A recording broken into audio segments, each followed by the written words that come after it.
하나님의 말씀 고린도전서 15장 12절입니다. 신약성경 282페이지, 신약성경 282쪽, 고린도전서 15장 12절, 고린도전서 15장 12절.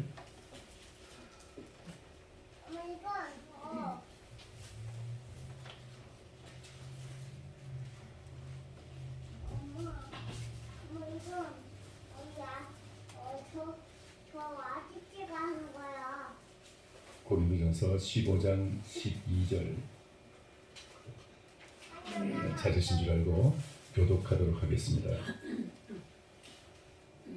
그리스도께서 죽은 자 가운데서 다시 살아나셨다 전파되었거늘 너희 중에서 어떤 사람들은 어찌하여 죽은 자 가운데서 부활이 없다 하느냐.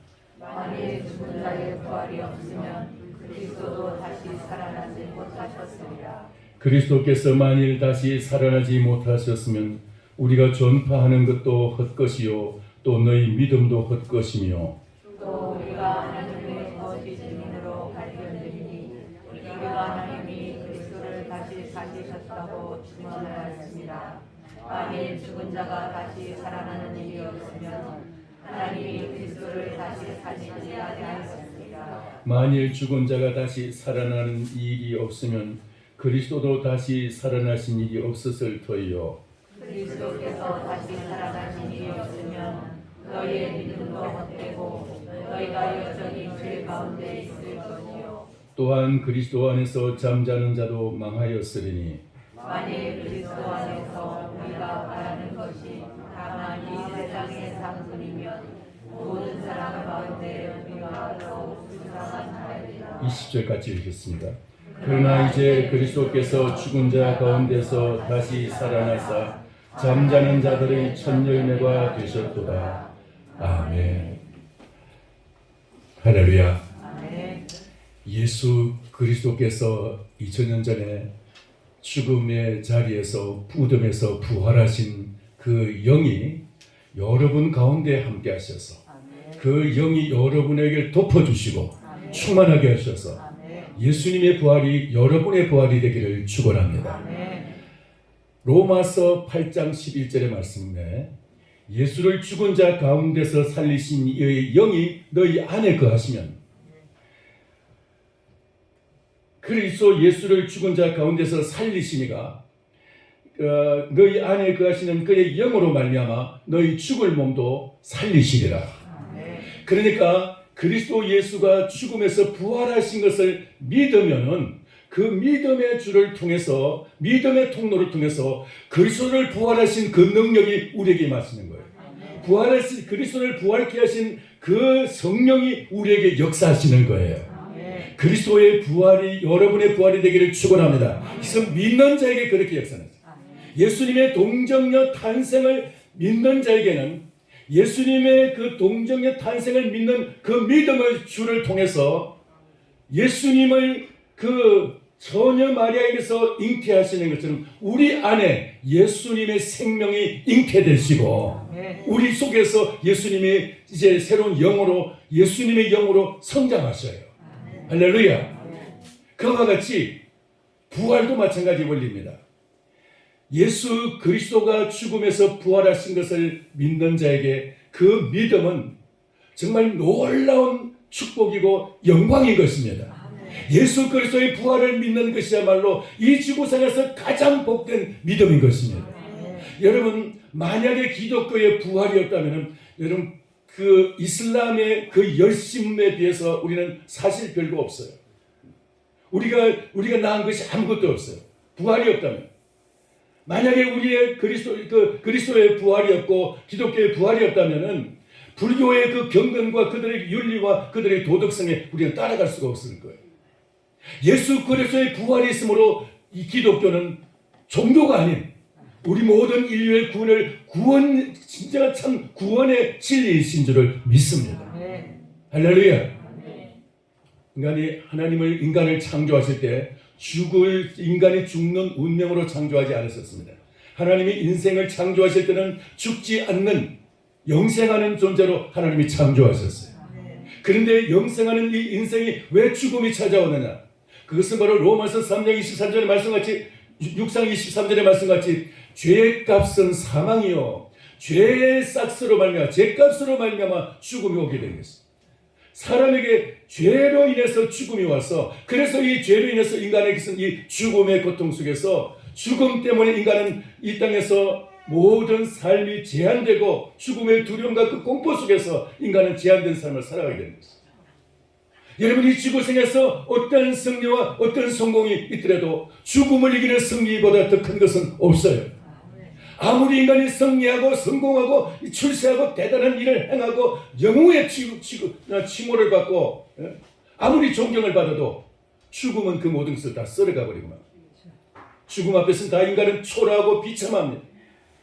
그러나 예수 그리스도의 부활을 통해서 주님은 우리의 인생의 이 죄 문제를 해결해 주셨고 그리고 예수님께서 우리를 통해서 이 죄값을 대신 치러 주셨고 지난 일주일 동안 새벽 기도를 통해서 그 특별 새벽 기도에 통해서 그 주님이 우리에게 행하신 일이 무엇인지를 우리에게 보면서 특별히 그 우리의 죄값을 치르신 그 일을 통해서 테테르스 타이 주님이 위해서 값을 치르신 그것을 우리가 생각하면서 보면서 우리에게 주님은 얼마나 놀라운 은총을 주시는지를 알게 되었습니다. 이제 그 예수님의 그 죄값을 치르심으로 우리를 대속하심으로 말미암아 우리는 죄 없이함을 얻게 되고 우리는 이제 만약에 죄로 인해서 우리는 주님 앞에 우리가 부활할 수 없지만 주님이 우리를 죄 없이 하심으로 통해서 우리는 우리에게도 부활의 길이 열려지게 된 줄 믿습니다. 할렐루야. 그래서 오늘 여기 이 말씀을 통해서 사도 바울은 고린도 교회 성도들을 향해서 이것은 이제 믿지 않는 자들 위해서 보낸 말씀이 아니고 고린도 교회의 성도들에게 보낸 편지예요. 근데 고린도 교회 성도들은 예수님의 많은 은사와 각종 여러 가지 능력과 권세와 성령의 역사가 강력하게 나타나는 것을 보면서 그래서 예수님을 믿었어요. 그럼에도 불구하고 이들은 헬라의 그 문화와 헬라의 그 철학을 이어받아 가지고 그들은 헬라의 그 문화에 젖은 사람이기 때문에 헬라 사상에 그래서 이 부활이 안 믿어졌어요. 이 세상이 전부인 줄 알고 그리고 육체가 전부인 줄 알았어요. 그래서 이 헬라 사상이라는 것은 바로 이 육체를 갖다가 대단히 존중히 여기는 육체를 신과 같이 여기는 그런 마치 종교와 같은 것입니다. 그래서 이 고린도 교회 성도들도 그런 그 사상 때문에 부활이 어디 있느냐고 죽으면 끝이지 뭐 이렇게 된 거예요. 그러한 이제 그 고린도 교회 성도들에게 사도 바울은 이제 부활이 만약에 없다면 어떤 일이 생기느냐 너희가 왜 예수님을 믿으면서도 부활이 없다고 하느냐 그렇게 지금 말하면서 이 부활에 대해서 변증을 시작하고 있습니다. 오늘 이 바울의 변증 속에서 이제 그 우리가 읽지 않는 부분까지도 이제 곁들여서 말씀을 드리고자 합니다. 이제 고린도전서 15장 1절에서 1절 이하에서는 부활의 증인들에 대한 이야기가 나옵니다. 증인들에 대한 이야기인데 먼저 3절에 보면은 바울이 받은 이제 예수 부활의 소식을 전하면서 3절에 내가 받은 것을 먼저 너희에게 전하노니 이는 성경대로 그리스도께서 우리 죄를 위하여 죽으시고 장사 진행바 되셨다가 성경대로 사흘 만에 다시 살아나사 예수 그리스도의 죽으심은 성경대로 죽으신 것이고 우리의 죄를 위해서 죽으신 것이고 우리의 죄값을 치르기 위해서 죽으신 것이라. 그게 바로 이 성경대로 이루어진 것이라 라고 말씀하고 있습니다. 그러면서 이제 4절에 장사 진행바 되었다가 성경대로 사흘 만에 다시 살아나셨다.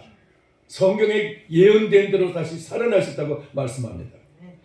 다윗은 예수님보다 1000년 전의 사람이 근데 1000년 전에 다윗은 예수님이 부활하실 것을 자기 자신을 통해서 믿었어요. 그래서 인간이 영생하는 것에 대해서 믿음이 있었어요.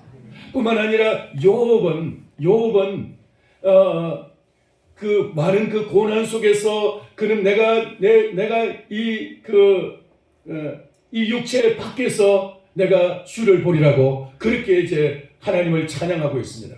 이 육체 밖에서. 그러니까 내가 이 육체의 생명이 끝나고 나서 그 이후에 다시 내가 육체 바깥에서 부활하신 영생하는 주님을 보게 될 것이라고 하나님을 보게 될 것이라고 그렇게 고백하고 있습니다. 그러니까 구약시대의 성도들도 예수님을 보지 못했지만 그는 예수님의 부활을 믿었어요. 오늘 이 부활에 예수님을 안 보고도 부활을 믿은 그 성도들처럼 여러분 예수님에 대한 부활하신 것을 우리가 직접 들었으니까 이제는 이 부활이 믿어지기를 축원합니다. 그리고 또 이제 이 부활에 대한 증인들에 대한 이야기가 쭉 나오는데 5절에 보면 게바에게 보이시고 후에 12 제자에게와 그 후에 500여 형제에게 일시에 보이셨나니 게바는 베드로예요. 베드로에게 보이시고 그리고 12 제자에게 보이시고 그리고 갈릴리에서 한 산 위에서 한 500명 가까운 사람 속에서 사람들 죄송합니다. 갈릴리가 아니고 이 겟세마네 감람산인 줄 압니다. 500명 가까운 사람들에게 한꺼번에 보이시고 그리고 예수님이 이제 거기서 부활하셨어요. 이제 승천하셨어요. 자, 승천하셨는데 그리고 그 500명 가까운 한꺼번에 본 그 사람들이 다 지금 바울이 편지를 쓰는 이 책이 이때까지도 대부분이 아직도 다 살아있다. 대부분이 아직도 살아있다. 그러니까 그 부활을 목격한 그 사람들이 다 지금도 아직 살아있다는 거예요. 그 편지를 쓸 당시에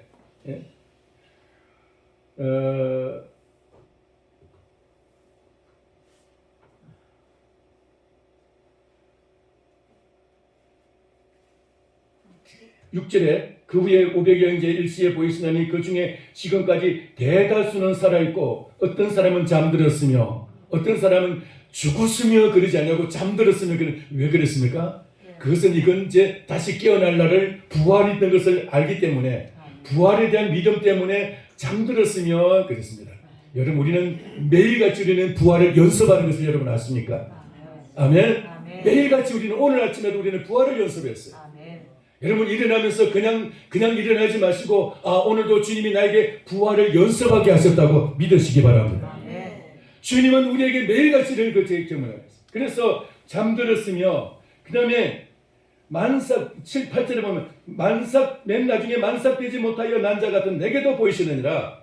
바울 사도는 사실 사도라고 칭함을 받기도 부끄러울 정도로 그는 교회를 핍박하고 이 사도들에게 적대적이었어요.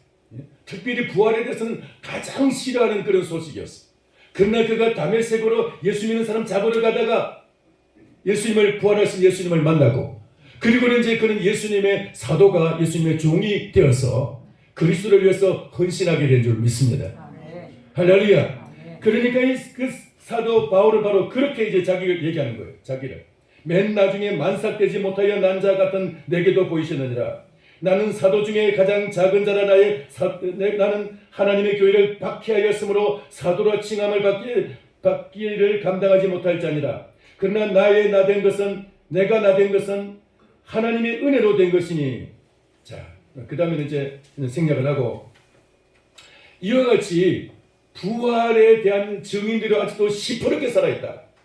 아직도 부활에 대해서 법정에서 다툰다면 아직도 500명 가까운 사람들이 증인으로 나타나서 내가 봤다고 라고 말할 것이다. 할렐루야. 그렇게 지금 말하고 있는 거예요. 여러분 법정에서 그 2사람 이상이 봤다고 라고 말하면요 법적인 효력이 있어요. 그 증인의 효력이 발생하고 그러면 그것은 바로 증인으로서 채택이 되는 거예요. 증거로서. 그러니까 어떤 그 다른 물질적인 어떤 증거품이 없더라도 2사람 이상이 만약에 보았다라고 그렇게 증언을 하게 되면은 그것이 법적인 효력을 발휘해가지고 그것이 증거물이 되는 거예요. 그렇기 때문에 그렇게 봤다라는 데는 못 이겨요. 봤다는 데. 그러니까 지금 500명 가까운 사람들이 한꺼번에 봤다고 하는데 그걸 어떻게 뭐라고 말하겠어요? 그러니까 없다라고 말하는 사람, 부활이 없다라고 말하는 사람은 이 말씀을 모르기 때문에 그래요. 그리고 이 법적인 그런 이제 사실을 모르기 때문에 그런 말을 할 수가 있는 거죠. 자, 그렇게 이제 예수님의 그 부활의 증인들에 대해서 이야기하면서 12절에서는 이제 다시 이제 본론으로 들어옵니다. 본론으로 12절 봅니다. 그리스도께서 죽은 자 가운데서 다시 살아나셨다 전파되었거늘 바울의 그 말씀의 핵심도 예수님의 부활이었고 사도들의 말씀의 핵심도 부활이었어요. 사도행전 3장에 사도 베드로와 요한이 성전 미문을 향해서 성전에 기도하러 올라가다가 거기에 나면서부터 걸어보지 못하는 장애인을 만나게 되었습니다. 그리고 이 장애인들을 바라볼 때 이제 베드로가 말하기를 내가 너한테 줄 돈은 없지만 내게 있는 것으로 내게 주는 나사렛 예수 그리스도 이름으로 일어나 걸어라 하면서 그 사람의 손을 잡고 일으키니까 벌떡 일어나게 됐어요. 할렐루야. 그리고는 이제 막 걷고 뛰고 찬양을 하면서 함께 성전에 향해서 들어가게 됐어요. 여러분, 장애인은 성전에 못 들어가게 돼 있어요. 성전에. 근데 이제 장애인이 아니니까 성전에 들어갈 수 있게 된 거예요. 하나님께서 그래서 이제 이렇게 그런 증거를 보여주시는데 이 사건으로 인해서 수많은 사람들이 모이기 시작했습니다. 막 사람들이 모여가지고 죄송합니다. 장애인 일어났대. 옛날에는 그 안전병이라고 그랬는데 그런 말 요즘 쓰면 안 돼요. 그게 모독하는 말이라고 그래가지고 못 쓰게 돼 있어요. 그래서 이 장애인이 막 일어났다 막 소문이 쫙 퍼지니까 몰려들기 시작했어요.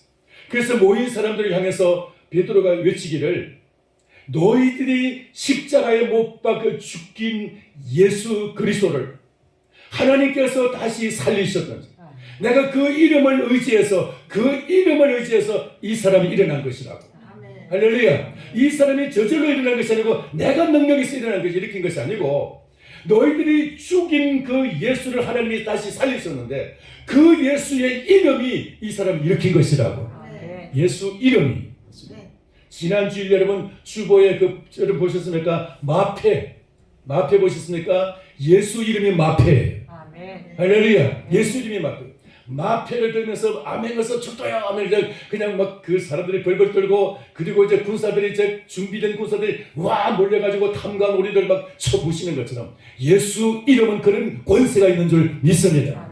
예수 이름을 가지고 아멘에서 죽도요 하면은 예수 이름의 권세가 마귀 권세가 떠나가고 사망의 권세도 떠나가고 병마도 떠나가고 하나님께서 승리를 선포하게 하시는 줄 믿습니다.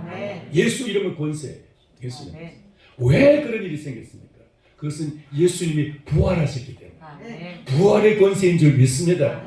부활의 능력인 줄 믿습니다. 그 부활의 권세와 능력이 바로 이런 그 주님의 이름에게 그런 힘을 주십니다.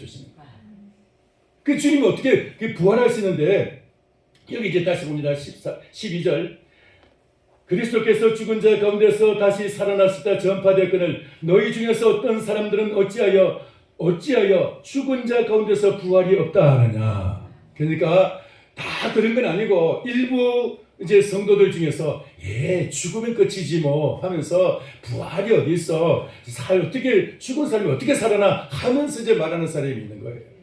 우리가 여기서 예수님을 믿는다면서도 실제로 우리가 예수님을 믿는 믿음을 좀 가졌고 구원받은 것 같기도 한데 이것은 안 부활에 대해서는 안 믿어져. 어떻게 죽는 사람이 어떻게 살아날 수 있냐. 이게 안 믿어지는 거예요. 이게 안 믿어지는 사람은 오늘 잘 들으시기 바랍니다. 여러분 이게 여러분 우리 신앙의 핵심이에요. 사도들의 증거의 핵심도 부활이었고 사도 바울도 마찬가지고요. 기독교의 핵심도 부활이에요. 부활이 없는 기독교는 안고 빠진 신방과 같아요. 그러니까 이 부활이 없으면 그 핵심이 다 빠져버린 거예요. 그러니까 이 부활이 없으면 아무것도 아니에요. 기독교. 김 빠진 뭐 같은.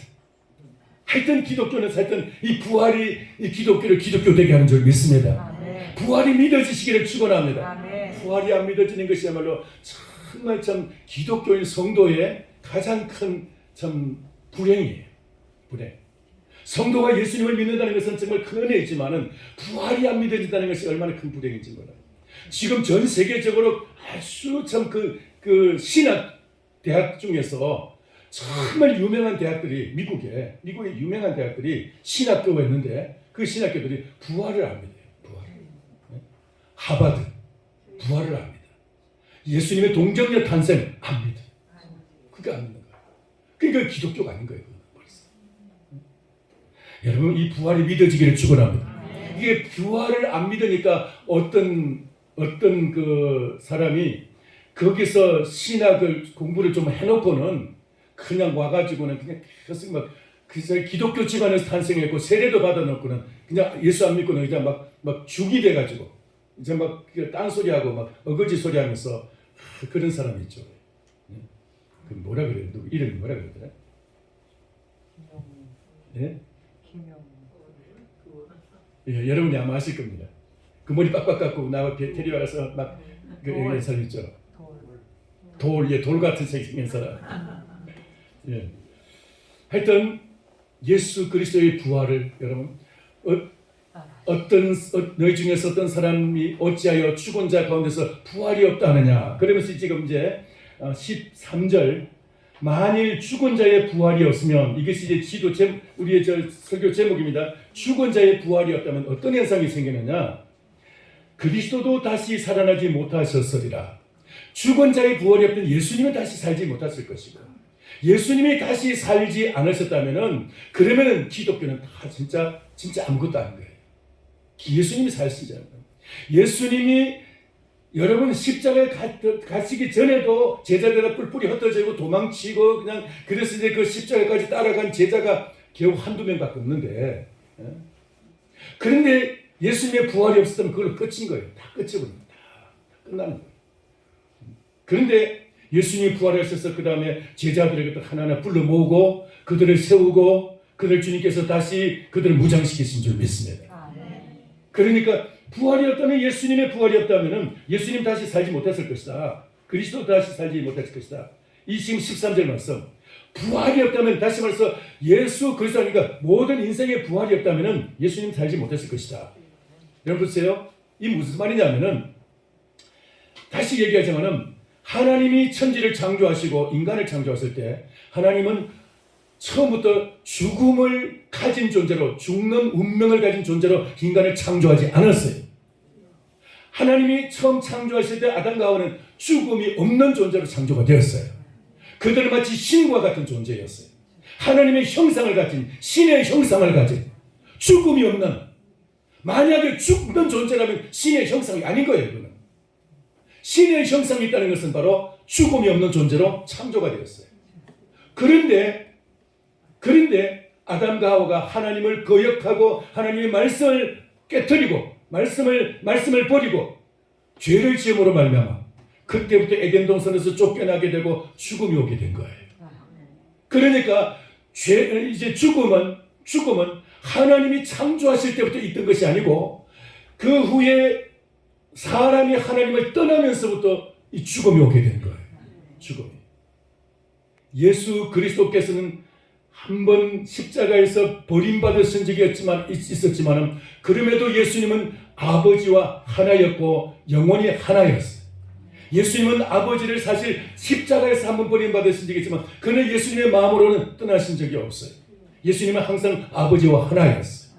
할렐루야. 그렇기 때문에 예수님은 죄가 없으신 분이고 죄 없으신 예수님을 아버지께서 그를 다시 살리십니다. 할렐루야. 그는 바로 다시 말해서 죄가 없다는 것을, 예수님은 죄가 없다는 것을 보여주고 있는 것입니다. 부활은 바로 예수님이 죄 없으심을 우리에게 증가하고 있는 것입니다. 예수님의 부활. 그 다음에 또 이제 보면은 그리스도께서 14절, 그리스도께서 만일 다시 살아나지 못하셨으면 우리가 전파하는 것도 헛것이요. 여러분 예수 믿으라고 전도하셨습니까? 전도해 보신 적이 있습니까? 근데 부활이 없다면 그 전도가 말짱 그냥 헛것이에요. 완전히 그냥 헛수고예요. 지금 여기 성도 한 분 여러분들이 여기 이 자리에 있어서 누군가의 전도를 해서 누군가의 기도를 해서 여기에 여러분이 앉게 됐어요. 누구의 기도도 없이 누구의 전도도 없이 나는 스스로 나왔다고. 그래도 역시 마찬가지로 누군가의 희생이 있었고 누군가의 기도가 있었어요. 그렇기 때문에 우리는 주님 앞에 나올 수가 있었던 거예요. 그런 우리들에게 우리들이 주님 앞에 나왔지만은 우리가 주님 앞에 나온 것 이 자체가 부활이 없다면, 예수님의 부활이 없다면 우리 주님 앞에 나온 것도 다 헛된 것이고 전도도 헛것이고 다 헛수고라는 거예요. 나와서 예배 드린 것도 다 헛것이고 다 소용없다는 거예요. 그러나 예수님의 부활로 인해서 이것은 헛된 것이 아닌 줄 믿습니다. 그리고 또 이제 헛것이요 너희 믿음도 헛것이고 너희 믿음도 헛것이라 했어요. 우리의 믿음도 말하자면 예수 그리스도의 부활이 있기 때문에 우리는 소망이 있는 사람들인 것입니다. 예수님의 부활이 있기 때문에 우리의 믿음은 놀라운 영광이 있을 것이고 놀라운 우리에게 이제 결실을 맺게 될 줄 믿습니다. 여러분 예수님의 부활처럼 우리에게도 부활의 소망이 있기 때문에 여러분 우리의 믿음은 정말 영원히 헛된 것이 아니고 정말 하나님께서 우리에게 그 부활 이후에 하나님 우리에게 모든 것을 갚아주실 줄을 믿습니다. 이건 어떻게 무엇과 바꿀 수가 있겠어요? 만약에 부활이 없다면 그게 안 믿어진다면 우리는 이 세상에 소망이 있을 수밖에 없어요. 세상이 좋을 수밖에 없어요. 세상이 전부일 수밖에 없는 거예요. 부활이 없다면. 부활이 없는 사람에게 무슨 소망이 있습니까? 어디에 재미가 있습니까? 우리는 이 세상이 기대할 것이고 이 세상이 전부이죠.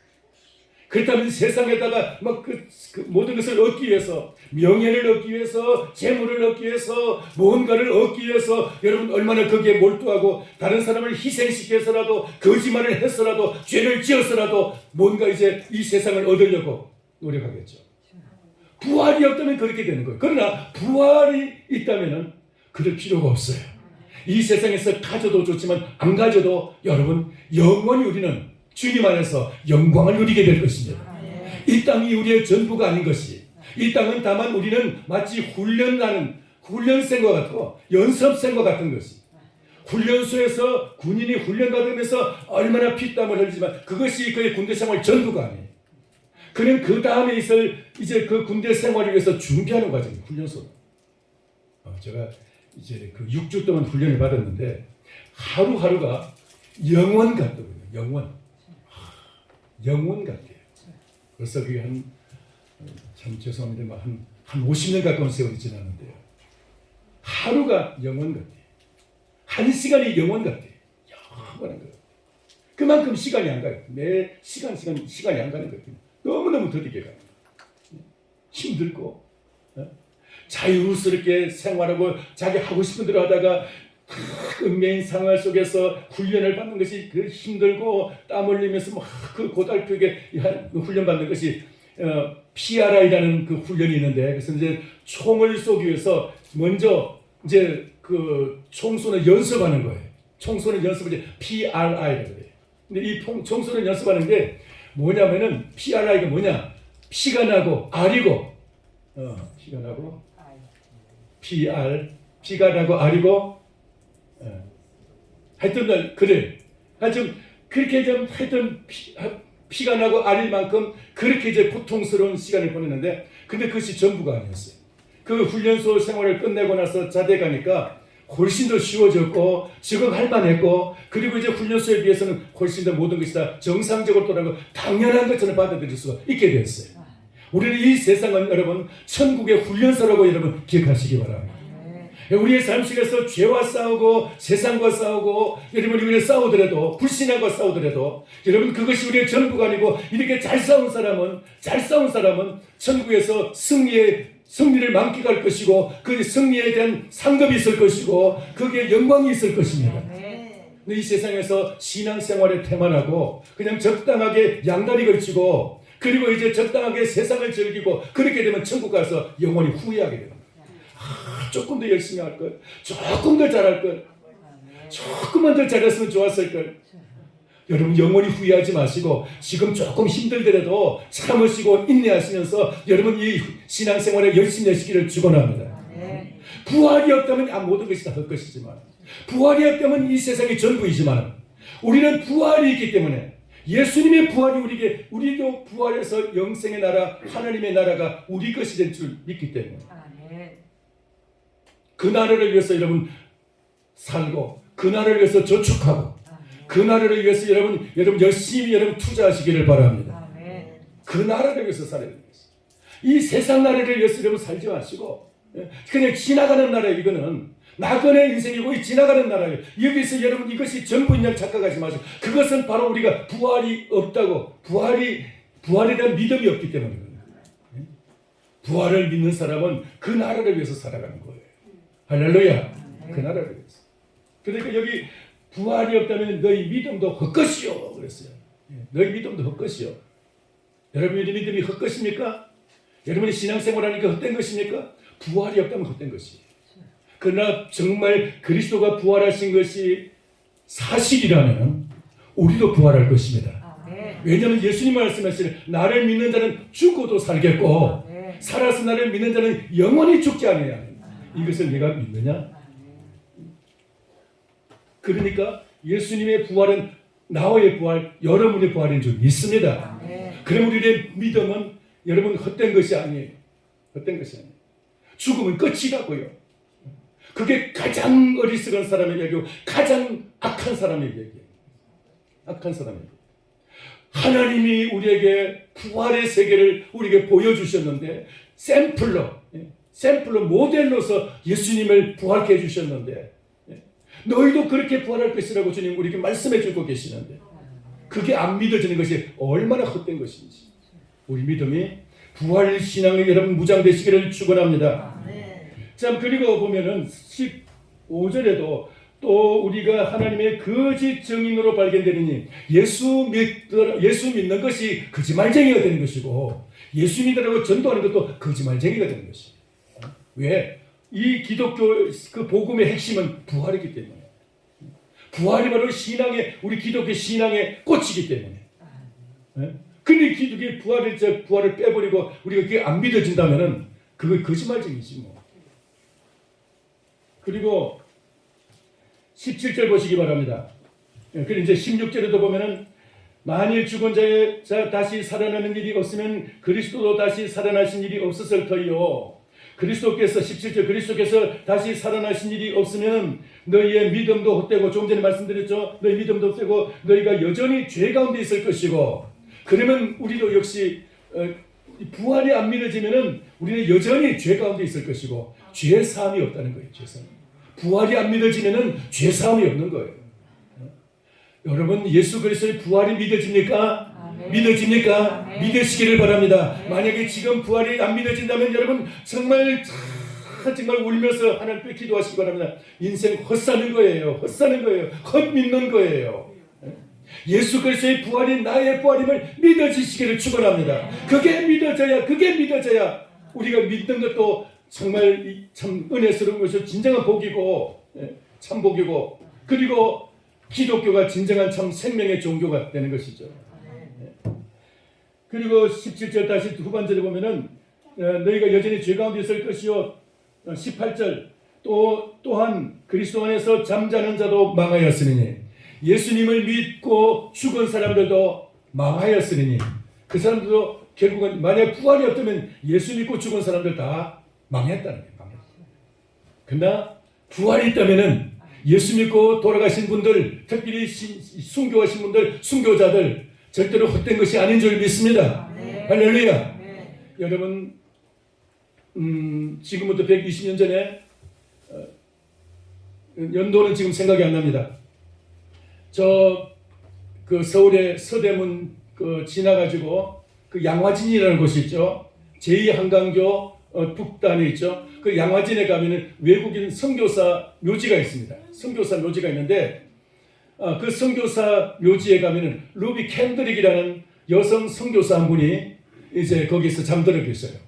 근데 이분이 이제 영국 출신인데 영국에서 이제 우리나라에 이제 선교사로 오면서 부도에서 어머니가 끝까지 말리는데도 그걸 갖다가 거절하고 우리나라 선교사로 왔어요. 어머니가 울면서 막 말리는데도 어머니 저 가야 돼요. 전 가야 돼요. 하나님이 저를 부르시고 저를 보내시는데 제가 안 갈 수가 없어요. 그러면서 떠나왔어요. 이 영국에서 우리는 정반대편 나라 아닙니까? 우리나라 뭐 존재도 모르는 그런 시절입니다. 그래서 왔는데 1년 동안 선교 사역을 하다가 그만 병으로 해서 그냥 떠났었어요. 젊은 시절, 아주 젊은 시절입니다. 20대 초반이. 근데 그가 편지를 썼어요. 편지를 썼는데 어머니에게 뭐라고 썼느냐면은 내가 조선을 사랑하는 이 열정은 나의 열정이 아니고 하나님의 열정인 것을 제가 믿습니다. 그러면서 내게 1000개의 생명이 있을지라도 나는 그 1000개의 생명을 조선에게 줄 것입니다. 조선을 위해서 쓸 것입니다. 그렇게 말하면서 내가 이 편지가 마지막 편지일지 모르는데 지금도 계속 핍박이 오고 있고 이제 내 주변에서도 예수 그리스도를 믿고 순교하는 끌려가서 이 죽음을 당하는 사람들이 막 계속 늘어나고 있는데 언제 죽을지 알 수 없는 지금인데 내가 이런 시기에 내 생명이 전혀 주님을 위해서 죽는 것을 아깝지 않다고 하면서 그러면서 고백을 했어요. 1000개의 생명이 있을지라도 그 1000개의 생명을 조선을 위해서 죽였습니다. 할렐루야.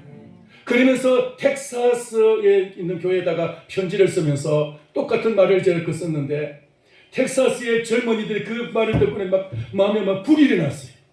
그리고는 이 선교사님이 돌아가신 이후에 그 텍사스에서 한 3년 동안에 20명의 젊은이들이 조선의 복음을 전하려고 헌신해가지고 한국으로 오게 됐어요. 20명의 젊은이. 그러니까 본인은 1년 동안 짧은 기간 동안에 선교 사역을 했지만은 그분의 그 선교의 열정이 다른 이제 저 미국에, 이 사람은 영국 사람인데 미국의 그 젊은이들을 갖다 막 불을 질러가지고 그들이 막 선교 열정으로 헌신하게 한 거예요. 이게 뭡니까?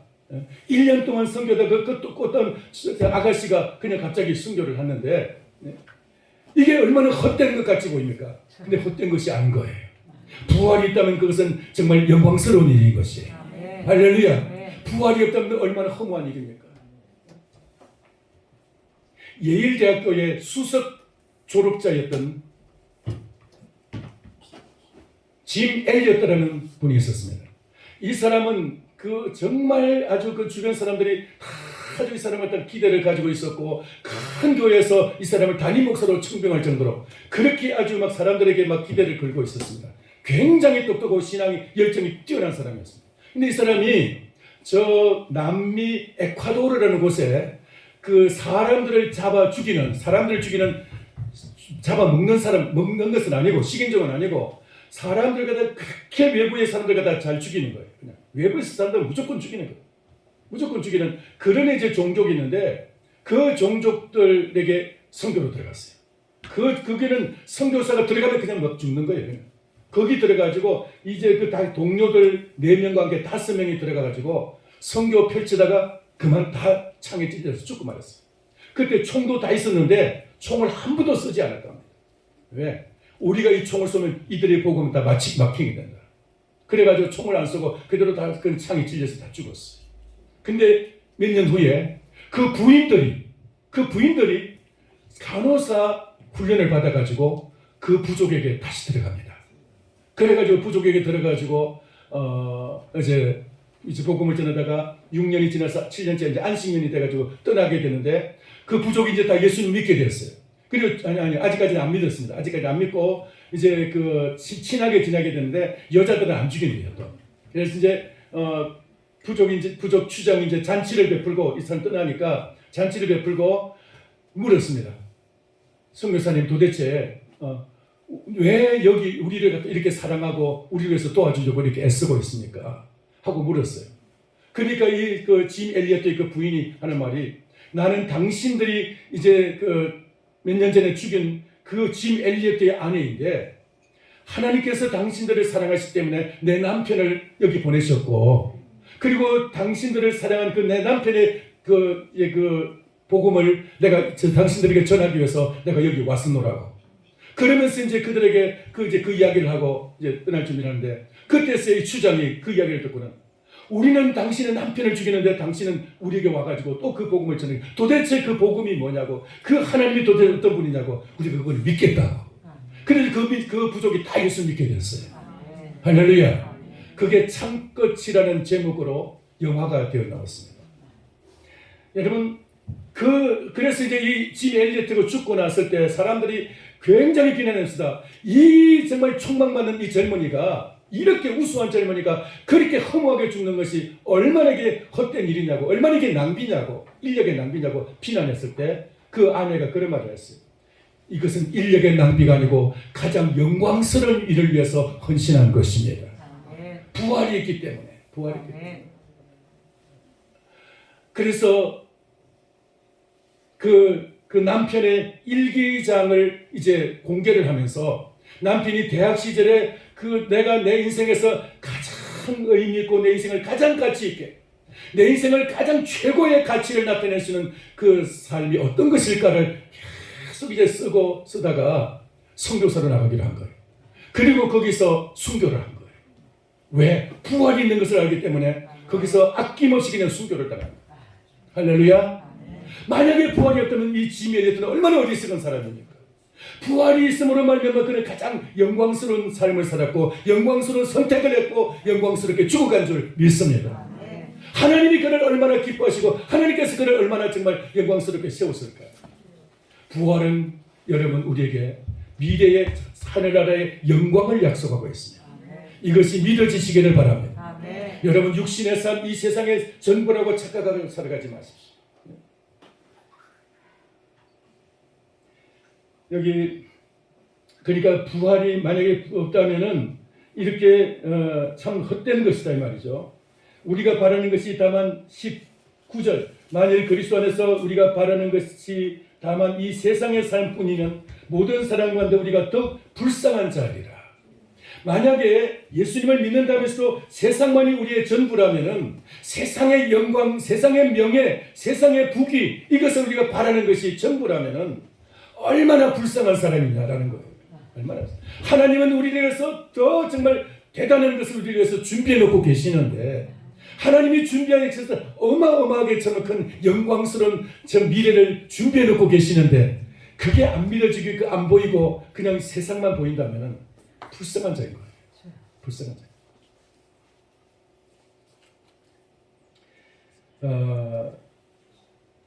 여섯 번째 그리고 여섯 번째 불쌍한 자리라 끝났습니다. 그러면서 우리는 예수 20절 한번 같이 보겠습니다. 20절 같이 읽겠습니다. 그러나 이제 그리스도께서 죽은 자 가운데서 다시 살아나사 잠자는 자들의 첫 열매가 되셨도다. 아멘.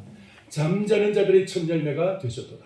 그러니까 예수님의 그 부활은 모든 잠자는 자들의 첫 열매로서 주님이 부활하시고 믿는 자들도 다 그런 열매를 맺게 될 것을 보여주시는 것입니다. 오늘 주님의 이 부활의 첫 열매 되시는 예수 그리스도를 믿을 때 여러분의 그 믿음이 바로 여러분 속에서 부활 생명이 될 줄 믿습니다. 예수님의 부활이 믿어지면은 그것이 바로 우리들 속에서 부활 생명으로서 우리 속에 자라기 시작하는 거예요. 부활 생명. 예수 부활 믿으시기 바랍니다. 이게 믿어지면 우리의 삶은 이 세상에서 어떤 삶이든지 뭐 잘 살든지 못 살든지 이 세상에서 어떻게 잘 죽든지 못 죽든지 이게 문제가 아니에요. 다시 말해서 예수님처럼 십자가에서 비참하게 죽어도 부활이 믿어지면서는 그 죽음이 헛된 죽음이 아닌 거예요. 여러분 만약에 부활이 없다면 예수님의 죽음이 얼마나 이것이 비참한 죽음이고 얼마나 헛된 죽음입니까? 부활이 없다면 근데 예수님은 부활이 있음으로 말미암아 그 예수님의 십자가의 그 비참한 죽음이 영광스러운 죽음인 줄 믿습니다. 그러므로 그 십자가 자체가 가장 영광스러운 것입니다. 예수님의 그 부활이 없다면 십자가는 영원히 그냥 그 로마 시대의 그때 형틀로 사형틀로서 그냥 남았을 거예요. 그러나 주님의 부활로 말미암아 그 사형틀 십자가는 영광스러운 소망의 장소로 바꿔지게 된 줄 믿습니다. 오늘 여러분 그 십자가를 지신 예수님처럼 고통스러운 삶이 있더라도 뭔가 삶의 어려움이 있고 힘들어도 그것이 여러분 십자가 앞에서 십자가와 함께 당하는 여러분 어려움과 고통이라면 여러분 그것이 바로 영광의 그 부활에 의해 영광을 약속하는 고난인 줄 믿습니다. 이 믿음을 가지고 부활의 신앙으로 여러분의 모든 삶에서 승리하시기를 주의 이름으로 축원합니다. 기도하겠습니다. 살아계신 하나님 아버지 오늘 우리 주님께서 저에게 주시는 이 부활의 신앙의 소식 예수 그리스도의 부활이 나의 부활 되심을 주님 믿어지게 하심을 감사합니다. 하나님 아버지 이 믿음으로써 우리가 이 땅의 소망이 아닌 즉 영생하는 나라 아버지의 나라 하나님 예수 그리스도의 나라를 소망하면서 그 나라에서 우리에게 주신 기업과 상급과 주님 그 나라를 위해서 그 나라의 주님 우리를 위해서 약속하신 그 놀라운 그 아버지의 상속분을 바라보면서 주님 우리가 주님 부활을 소망하는 저희들 되게 하여 주옵시고 이 땅에 아버지 우리의 소망을 주님께 집중하는 그 부활에 집중하는 저희들 되게 하여 주시옵소서. 예수님의 이름으로 기도하옵나이다. 아멘. 찬송가 162장